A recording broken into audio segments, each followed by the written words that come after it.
Mr. Speaker, sir. Reply to Star Question 66. Sir, stone mining and sand quarrying in the state of Meghalaya is strictly regulated in accordance with the provisions of Meghalaya Minor Minerals Concession Rules 2016, as amended till date, which is as per Section 15 of the Mines and Mineral Development and Regulation Act 1957, Central Act number 67 of 1957.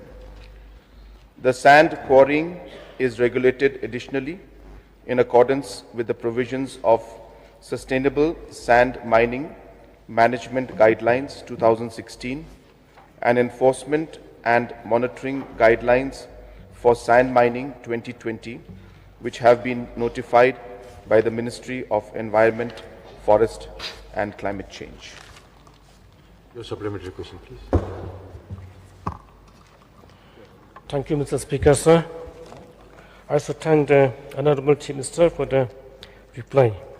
So may I know from the Honorable Chief Minister, is there any attempt by the government to review this Meghalaya Minor Mineral Concession Rules 2016? Yes, sir.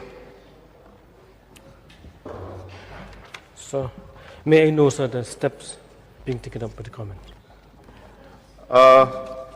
Sir, basically from the government side,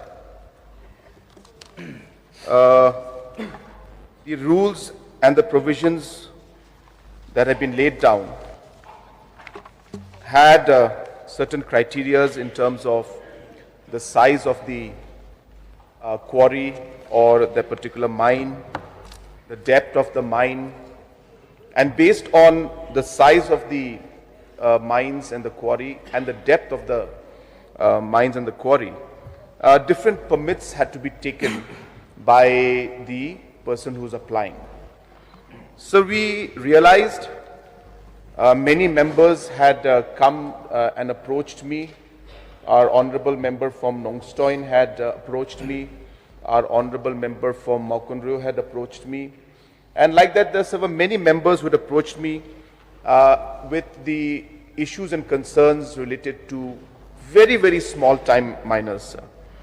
As I said, sir, the provisions out here have got provisions for quarries that are 2 hectares and below, 5 hectares and below, and so on and so forth, sir. But we realized that the very small miners were practicing more of our traditional mining practices. And also we realized that the activity was more for local use and for use at the village level, or small construction work taking place at the local level, sir. And hence we strongly felt, after we met the different members, we had a detailed discussion with the Honorable Deputy Chief Minister and formed a committee under his chairmanship. And this committee was formed on the 16th of September 2025, where we had different members from different, that is MLAs from different parts of the state. We had officials from the mining department, forest department, so on and so forth, and even law department. We also had different stakeholders, basically the miners themselves and their representatives. And 2 meetings were conducted by this particular committee, and recommendations have been put that the entire procedure for traditional quarry permits should be given, which should be made very simple and very easy. And based on that, sir, the committee has recommended that only few permits should be required, or few documents should be required. Number 1 is the forest clearance if the permit area falls under forest land. and a no objection certificate from the village headman certifying that the ownership and title of the land as claimed by the applicant is neither disputed nor under any litigation. So based on this recommendation has now come to the state government, and we are now in the process of securing a concurrence from the Ministry of Environment and Forest, Government of India, to allow us to waive the necessity for having environmental clearances based on the fact that these are traditional quarries, very small. And as mentioned, sir, that there are provisions under the law which permit us to apply for this particular exemption that we are seeking. As you're aware, sir, that this entire process has been put up under the Environment Protection Act of 1986, Government of India. And under this, under Section 3, the EIA, which is the Environment Impact Assessment, has been made. Rules have been made under 2006, which was then reviewed in 2016. And under those provisions of under 2016, that the Environment and Protection Impact Assessment has been put in. So there is basically an Appendix 9 in this, where there is the Section 11 of the entry 11 of this appendix, which says that activities declared by state government under legislations or rules as non-mining activity with concurrence of the Ministry of Environment, Forest and Climate Change, Government of India, those activities can be exempted from the purview of the this Environment Act, sir. So this is what the status is. We are working very hard on this, because many of our miners at the village level are facing a difficult time, because the provisions under the Act as of now and the provisions under the rules that are there, which are of course mandated by the Act, are quite difficult sometimes for our small time miners to comply with, because there's a lot of paperwork. So we have now, so in a nutshell, we are reducing the paperwork. We're bringing it down to very simple, permits, just 2 applications. One is that it's not a forest land, and number 2, the no objection from the headman. Just these 2 papers, and the permits will be granted to these people. But that provision, sir, we are working to get the clearance from Government of India to allow us to declare traditional mining as non-mining activity.